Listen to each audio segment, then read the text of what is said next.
Makanya banyak sekali orang yang sekarang karena saking pengennya mati syahid, cari orang kafir tidak ketemu, maka kemudian banyak sekali yang dibikin kafir, dikafir-kafirkan, seneng akik kafir, dolanan keris kafir, dukung Jokowi kafir. Jadi itulah. Karena apa? Pengen mati syahid, tapi nyari orang kafir di negeri raya ini nggak ketemu. Makanya orang-orang itu saking pusingnya pengen mati syahid, maka orang Islam pun dikafirkan, polisi kafir, apa-apa kafir. Jadi kalau penjenengan pengen tahu kenapa Kiai Syarif Rahmat terkenal menjadi ulama yang toleran, ulama yang bisa berbicara dengan orang yang berbeda agama, karena Kiai Syarif Rahmat punya tanggung jawab merawat tinggalan para wali, cita-cita Rasulullah yang namanya manusia dalam ruang ra'iyah.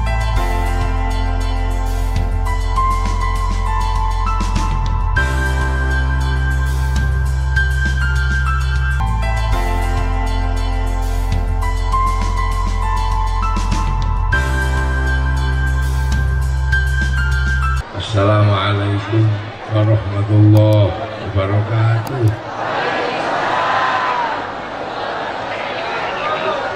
Maha damang hardang. Bismillah, alhamdulillah, wassalatu wassalamu ala rasulillah Sayyidina Muhammad ibn Abdillah wa ala alihi wa ashabihi wa azwajihi wa dzurriyyatihi wa ahli baitihi wa man tabi'ahum bi ihsan ila yaumil qiyamah. Para alim, para ulama, para kiai, wabil khusus Sohibul Fadilah was Sa'adah Kiai Haji Raden Syarif Rahmat yang berbahagia, yang kita cintai, kita taklimi. Deg-degan, kiai kok deg-degan aja. Keluarga besar Bani Rauf yang saya hormati, keluarga Yai Rahmat, Syarif, Bimudol, katanya nikah lagi. Bimudol katanya mau nikah lagi. Para hadirin wal hadirat yang berbahagia, alhamdulillah ini kita bisa mengikuti khol abaikul Kiai Syarif Rahmat Jawa nopo Sunda Jawa Jawa bisa dan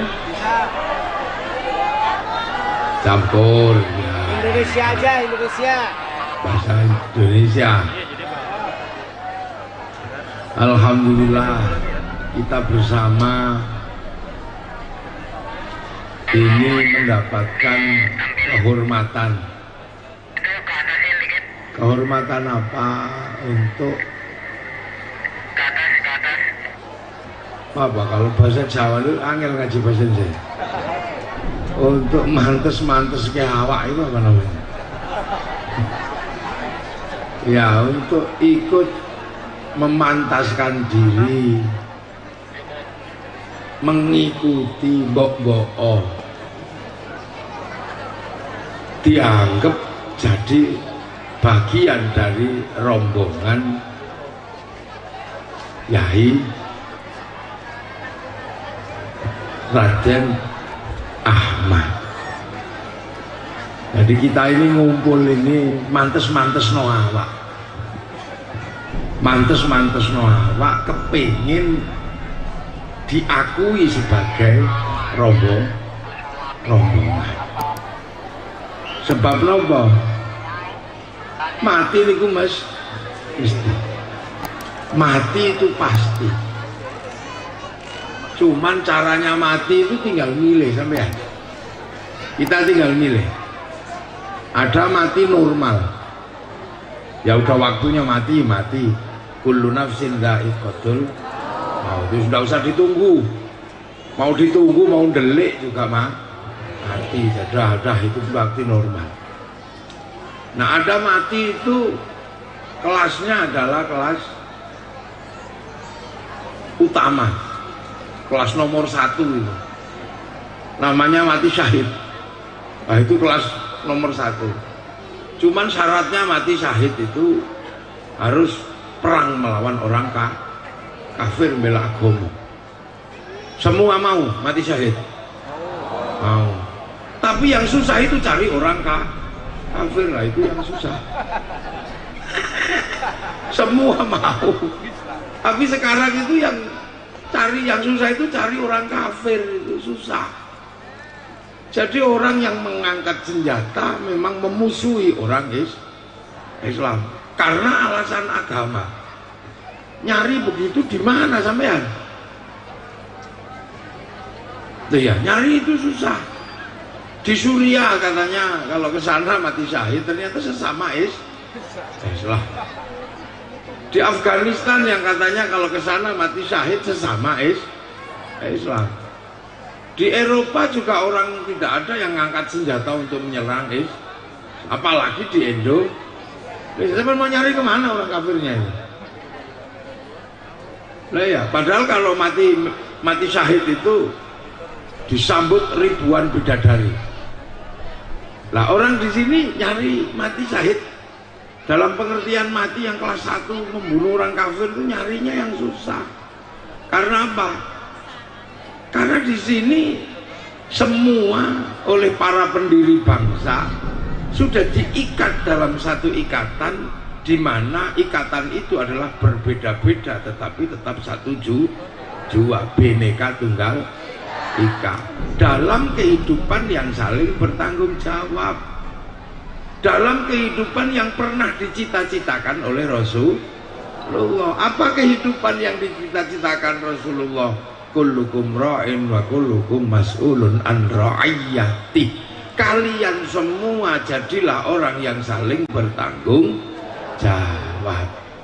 Lah kalimat ra'iyyah itu sudah dijadikan fundamental mengatur hubungan antar manusia di Indonesia. Konsep ra'iyyah itu sudah dibakukan dan dilaksanakan dalam wujud kehidupan sehari-hari yang diserap ke bahasa Indonesia menjadi rakyat. Nah, rakyat itu adalah konsepnya Rasulullah. Jadi sampean panjenengan sedaya niki sampun diagaeke ruang besar jenenge rakyat. Dan satu-satunya bangsa muslim dunia yang sanggup menerapkan konsep rakyat untuk mengatur warga bangsanya hanya muslim Indonesia. Undang-undang untuk orang yang bukan Islam menggunakan lakum dinukum waliyati. Yang berbeda bangsa, berbeda suku, wa ja'alnakum syu'uban wa qabaila lita'arafu. Loh makanya kalau kemudian orang Nasrani pergi ke gereja ngelanggar lampu merah, undang-undangnya sama dengan yang diberlakukan ketika Kiai Syarif Rahmat melanggar lampu merah. Sama undang-undang yang diberlakukan. Nah, kedudukan yang sama dalam undang-undang itu dicita-citakan Rasulullah dalam konsep ra'iyah yang sekarang kemudian menjadi payung hukum siapapun yang di Indonesia adalah rakyat. Nah kalau sudah kayak gini sampai nyari kafir di mana? Artinya mencari orang kafir dalam konsep rakyat tidak ada. Boleh nanti sampean. Makanya banyak sekali orang yang sekarang karena saking pengennya mati syahid, cari orang kafir tidak ketemu, maka kemudian banyak sekali yang dibikin kafir, dikafir-kafirkan, seneng ake kafir. dolanan keris kafir, dukung Jokowi kafir. Jadi itulah. Karena apa? Pengen mati tapi nyari orang kafir di negeri ra'iyah ini nggak ketemu. Makanya orang-orang itu saking pusingnya pengen mati syahid, maka orang Islam pun kafirkan, polisi kafir, apa-apa kafir. Jadi kalau penjenengan pengen tahu kenapa Kiai Syarif Rahmat terkenal menjadi ulama yang toleran, ulama yang bisa berbicara dengan orang yang berbeda agama, karena Kiai Syarif Rahmat punya tanggung jawab merawat tinggalan para wali, cita-cita Rasulullah yang namanya manusia dalam ruang ra'iyah. Jadi jangan salah paham, bukannya beliau ngawur, bukannya beliau ngarang, tapi beliau mendapat tanggung jawab karena penerus para wali mempertemukan masyarakat Indonesia dalam satu konsep ra'iyah, konsep saling bertanggung jawab. Jadi kalau ada pertanyaan kenapa Arab itu satu bangsa bisa pecah jadi puluhan negara, Eropa satu bangsa bisa pecah jadi puluhan negara, kenapa yang di Indonesia puluhan agama, puluhan bangsa bisa bersatu dalam satu negara? Tidak lain dan tidak bukan karena menerapkan konsep ra'iyah yang digagas oleh Rasulullah Muhammad Sallallahu Alaihi Wasallam. Tadi kok pikir kiai ini ngarang, terus kalian bilang liberal, kiai PKI mau apa? Makanya kalau diajak ngaji dengerin, biar nggak koclok. Gitu loh. Kadang kita ini suka sekali kafir. Loh kenapa?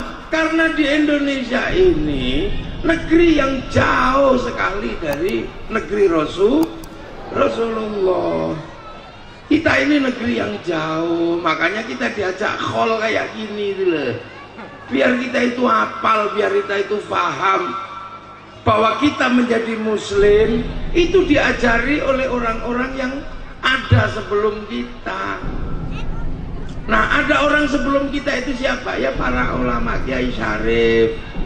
Itu diajari sama Kiai Ahmad. Nggak ada kok terus orang sini diajari langsung sama Rasulullah, itu nggak ada. Rasulullah itu orang Mekah ya. Di sana yang ketemu Rasulullah itu namanya sahabat. Makanya kalau kita mulutan biasanya kan diajari Kanjeng Nabi Muhammad lahir ing Mekah dinone Senin 12 mulut. Nah, ini pelajaran penting. Kanjeng Nabi Muhammad lahir ono ing Mekah, nggak ada kok Kanjeng Nabi Muhammad lahir nong ing Ciamis, bukan, di Mekah sana. Artinya apa? Itu pun tahunnya tahun gajah, tahun 571. Itu di sana. Saat di sana 571 orang Ciamis sudah menjadi orang hebat. Jangan kira sampean waktu Rasulullah lahir di sana orang Ciamis itu masih bodoh. Enggak. Tahun 571 di daerah sini sudah muncul kerajaan besar yang luar biasa. Kerajaan yang namanya Galuh, rajanya namanya Singasanaha. Itulah yang melahirkan kerajaan Sanjaya di Jawa Tengah. Sampean udah nggak ngerti itu. Ngerti sampean? Mahada ya. Si Borokokok. Apa itu si Borokokok itu? Di sini sudah muncul kerajaan besar. Singasanaha itu putra daripada Raja Tarumanegara, namanya apa? Purnawarman itu ada anak Dewa Warman dari Raja Salokanegara di ujung kulon. Itu anak Mulawarman Raja Tarumanegara. Sistem kerajaan pertama yang muncul di Nusantara adanya di Kutai Kartanegara. Jadi kalau presiden mau mengembalikan ibu kota ke titik awal di mana negara dikenal di Nusantara, itu juga bukan ngawur. Kata siapa ngarang, Makanya belajar, Jong ya. Kadang susah kita ngadepinya. Belajar di sana. Ya, nah di sini kita tahu ini Ciamis, Rasulullah orang Mekah tahun segitu, kita tahun 2001. Itu berarti bahwa kita jaraknya sekitar 1500 tahun dari Rasulullah. Berarti kita bukan generasi yang ketemu dengan Rasulullah, kita ketemu dengan generasi yang disebut al-ulama warasatul anbiya. Gitu loh. Yang ketemu Rasulullah ya orang Arab. Bangsanya sama dengan bangsa Rasulullah. Rasnya sama-sama ras Semit. Bangsanya Aryan, sama-sama punya jenggot. Makanya kalau orang Arab berjenggot ya cakep karena sama bangsanya dengan Rasul. Kalau orang Ciamis ini ras Mongoloid, jenggotnya 12. Makanya kadang kalau dipelihara gak jadi jenggot, malah kayak oyote untung. Nah, ini disadari. Makanya nggak usah ngotot, mari contoh Rasulullah, jenggotnya nggak usah. Rasul ngerti kita bukan bangsa Arab, kita bangsa Mongol, dan Rasulullah rahmatan lil alamin, menjadi rahmat sekalian alam, bukan rahmat lil arabiyyin utawa rahmatan lil amrikiyin, bukan. Ya termasuk rahmatan lil banjarsariyin. Nah itu makanya kiai-kiai itu nggak ngotot. Enggak terus semuanya pengen nyontoh Rasul, jenggotnya. Mau jubahan di sini ya nggak bisa. Wong jubah di sini itu terlalu panjang, dipakai ke sawah yang bulat. Akhirnya kiai ya udah nggak ngotot, dipotong aja deh baju syar'i milik Rasulullah. Potongan baju syar'i namanya syar'un. Orang Jawa nggak punya huruf ain, punyanya monggo potongo, maka syar'un jadi sarung, saruan jadi sarungan. Gitu aja kok repot sampean memahaminya. Yang ketemu Rasulullah itu sahabat orang Arab sana, ya. Makanya namanya Abu Bakar, Omar, Utsman. Nggak ada sahabat namanya Joni. Karena sana loh. Jadi ketika kita membaca Kanjeng Nabi lahir ono ing Mekah, ini namanya kesadaran teritorial. Jadi harus punya kesadaran makan, kesadaran tempat. Jarak antara 2001 dan tahun berapa? 500 sesuatu itu kesadaran waktu, kesadaran zaman namanya lah. Ruang dan waktu berbeda lah. Rasulullah itu rahmatan lil alamin. Makanya kita ya tenang aja, orang kita ya bajunya ya kayak gitu itu. Kiai Syarif ya pakai blangkon, ya gondrong, pakai baju hitam, tapi tetap ganteng. Iya kan, karena kalau diurut-urut ada juga darah dari sananya. Cuman ya beda kalau yang di situ pakai al-mukhdor, itu kan itu. Ini ya embu, nggak mikir gitu. Yang penting bahwa beliau hadir menjadi penerus Rasulullah Muhammad Sallallahu Alaihi Wasallam. Nah itu akhirnya sadar. Oh berarti ada jarak yang panjang antara Rasulullah. Oh berarti ada orang siapa? Ya yang menjadi mata rantai penghubung kepada Rasulullah. Ibarat kita dikatakan dalam Al-Quran siratal mustaqim, ada siratal ladzina an'amta alaihim, ada jalannya orang lah. Orang-orang itu siapa? Ya orang-orang yang berjasa membawakan iman.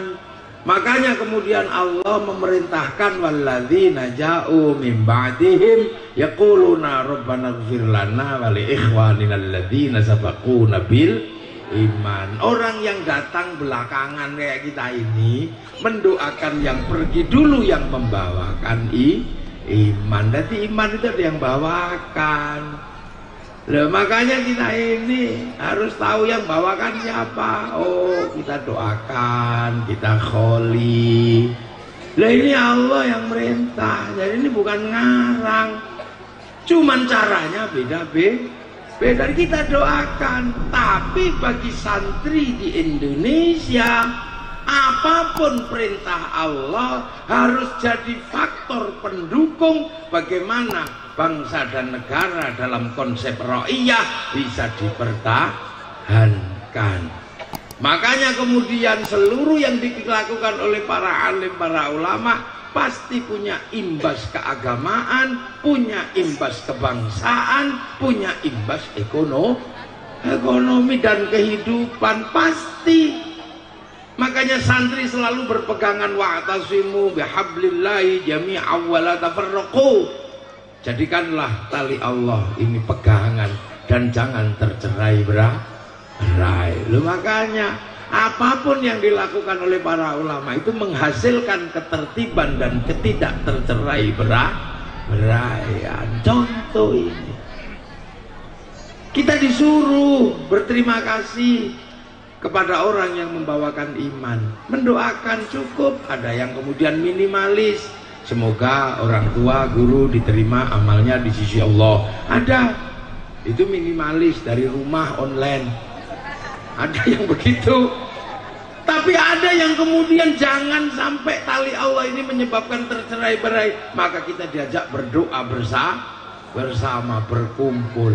Nah, kalau sudah seperti ini, apa yang tidak jalan? Seluruh roda kehidupan berputar, tikar laku, sound system laku, sepeda pancal laku, terop laku, ayam laku. Apa yang gak berputar? Apalagi kalau kemudian sampai ziarah kemana-mana, bis laku, ke makam wali orang jual nasi di makam wali laku, orang jual tasbih laku, ngojek laku, sampai copet juga bisa hidup di makam wali. Ini kehidupan berputar. Loh, itu caranya para ulama merawat tinggalan agama agar terus berjalan. Terus kemudian ziarah ke makam para wali.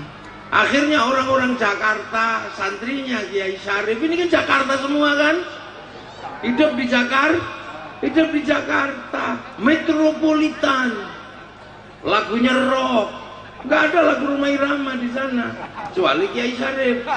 Masih penggemar Rhoma Irama beliau. Iya, ini udah rock di Jakarta. Begitu diajak ke sini, kholnya Kiai Ahmad. Karena Kiai Syarif Rahmat lahir di sini, beliau lahir di sini, sampean wong Jakarta mencintai gurunya. Akhirnya gurunya tahu bahwa sampean gurunya orang sini. Begitu ke sini, sampean mencintai tanah kelahiran guru. Begitu sampean mencintai tanah kelahiran guru, Bapak Khol Kiai Ahmad di sini, sampean cinta yang orang Jakarta kepada Ciamis. Suruh ngebom Ciamis, ya nggak berani, wong ada makam gurunya, ada makam abahnya guru. Makanya teroris yang suka ngebom itu pasti nggak suka ziarah kubur. Loh, terikat dalam cinta tanah air. Nanti gurunya ke Jogja sana, ya di Pleret sana. Beliau adalah keturunan raja di sana. Beliau Raden. Iyalah, kalau kita ini kan Raden. Raden artinya apa? Turunan para raja yang memilih jalan hidup menjadi ulama. Lah itu kan dulu turunan raja yang memilih hidup menjadi jalan ulama, ya Sunan Kalijaga. Lah ya pantas kalau kemudian salah satu keturunan Raden yang kemudian mengambil jalan hidup menjadi ulama, menamakan pesantrennya dengan Sunan Kalijaga, ya nggak ada salahnya lah ya. Ngerti sampean? Kenapa namanya Kalijaga itu? Ya karena ya sama, mengambil jalan keluar dari sistem kerajaan. Di saat semua orang berebut politik, beliau yang punya kans untuk berebut politik mundur mengambil jalan agama. Loh. Terus ziarah ke Jogja, sampean pasti seneng sama Jogja, suruh ngebom Jogja, ya nggak berani. Habis itu ziarah ke Demak, ke makam Sunan Kalijaga, suruh ngebom Demak, ya nggak berani. Kalau itu semua dilakukan jejaring antar guru dan diziarahi, akan lahir rasa cinta di mana tanah-tanah guru kita bersemayam. Suruh ngebom, ya nggak berani. Itulah bibit awal merawat bangsa dalam hukum hubbul watan minal iman, cinta tanah air. Ini kalian kadang nggak ngerti, dipikirkan ini kayak kalian. Kita sudah terlanjur dititipi ro'aiyah, sistem kehidupan rakyat yang dicita-citakan Rasulullah. Kita rawat. Maka para ulama, para kiai yang dititipi para wali meneruskan merawat sistem ro'aiyah yang ada di Indonesia. Agama dijadikan alat untuk membangun kebersamaan. Sholawat yang mestinya sendiri-sendiri bisa di tangan para ulama. Sholawat menjadi alat kebersamaan, membangkitkan semangat mahabbah dan membangun roda kehidupan berputar. Kalau mulutan coba, ayo, ayam laku, terbang laku, terop laku, kursi laku. Apalagi kalau manggil kelompok sholawat, slayer laku, sepanduk laku, gagang pancing laku untuk gini-gini. Semua roda ekonomi berputar. Begitu beliau datang sepeda ontelan, ini bungkusan laku, apa yang laku ini coba? Itu kehidupan. Itu makanya sampean kalau agama dipegang oleh para ulama, dipegang oleh santri, tidak lain dan tidak bukan semua dalam rangka merawat konsep ro'iyah yang dibikin oleh para wali, yang akhirnya membentuk wilayah, yang akhirnya disebut negara kesatuan Republik Indonesia. Lah itu makanya beliau ada merah putihnya, gambar Garuda Pancasilanya, beliau ngerawat. Nah kadang orang nggak ngerti itu. Lu makanya kadang kita ini jauh dari pemahaman-pemahaman. Kiai itu kadang nggak terlalu nyolok. Ini kudu begini, nggak pelan, jantah dari sisi mana ngerawat bangsa. Lo cari kayak gitu kok cari orang kafir, sampean di mana? Mau nyari orang kafir di mana? Cariin, ketemu. Ayo lo kok gitu kofar kafir, Ciamis tertren soalnya ke kofar kafir itu. Sekebir, cuma ojo ya kita ini. Lo makanya orang Masekhol tahu jarak, tahu hubungan antara Rasulullah dan jarak di Ciamis. Tapi ada orang-orang yang memang menghilangkan jarak, menghilangkan jasa ulama, menghilangkan jasa wali. Untuk apa? Diajak kembali langsung kepada Quran Sunnah. Akhirnya kemudian sejarah yang panjang hilang, orang langsung merasa bahwa dia seperti orang yang hidup di zaman Rasulullah. Kesadaran zaman, kesadaran makan, kesadaran waktu dan tempat itu hilang karena langsung kembali pada Quran Sunnah. Jenggotnya sahabat dipakai, cingkrangnya dipakai, makan 3 jarinya dipakai. Akhirnya kesadarannya merasa bahwa dia hidup bersama Rasulullah, dan itu kesadaran yang salah karena akan menghasilkan pola gerak wa kafa billahi syahida Muhammadur Rasulullah. Ini Rasulullah masih sendiri, walladzina ma'ahu, dan orang-orang yang bersama Rasul dalam artian sahabat, asyidda'u alal kufar, galak sama orang kafir. Makanya dia merasa begini, kafir. Di samping karena saking pengennya mati syahid. Ya. Itu gitu aja susah memahaminya. Nah sementara kita udah nggak di situ, kita cari ini jalan ketiga. Apa? Mati VVIP. Wah itu mati umum. Kedua mati syahid. Ketiga ya sudah deh, pangkat kita pertama ya nggak usah diurus, itu pasti terjadi. Yang kedua mati syahid itu susah nyari orang kafirnya, maka kita mikir apa? Mati VVIP. Mati memang membawa undangan. Siapa itu? Ya ayyatuhan nafsul mutmainnah irji'i ila rabbiki radiyatan mardiyah fadkhuli fi ibadi wadkhuli jannati. Wih, itu mati VIP, mati kelas 3 itu. Mati VIP itu aja. Kita berusaha menjadi orang yang tenang. Kita berusaha menghadirkan nafsul mutmainnah dalam diri kita. Makanya akhirnya kita punya kesadaran, oh iya, nafsul mutmainnah itu posisinya ada di dalam hati. Nah, hati itu di mana? Ada di dalam daging. Inna fil jasadi mudghah idza saluhat saluhal jasad wa idza fasadat fasadal jasad ala wahyal qalb. Jadi di dalam diri manusia itu ada hati, ya, yang kalau itu baik dia akan baik. Nah, hati itu di dalam jasad, maka tenang tidaknya hati tergantung tenang tidaknya jasad. Ini apa? Mana contohnya? Kopi. Ini kopi. Lihat kopi sampean. Nggak lihat karena gelasnya tenang. Tapi kok obah tidaknya kopi di dalam gelas tergantung obah tidaknya, gerak tidaknya gelas. Kalau gelasnya nggak gerak ya tenang di dalam. Nah, tapi kalau ininya gerak, nah ketahuan kan kopi ada kan? Nah itu makanya agar kopinya tenang, gelasnya dibikin tenang. Makanya agar hati tenang, kita ini berusaha menenangkan jasad. Makanya kita kemudian ikut Kiai Syarif Rahmat diajak zikir menenangkan jasad.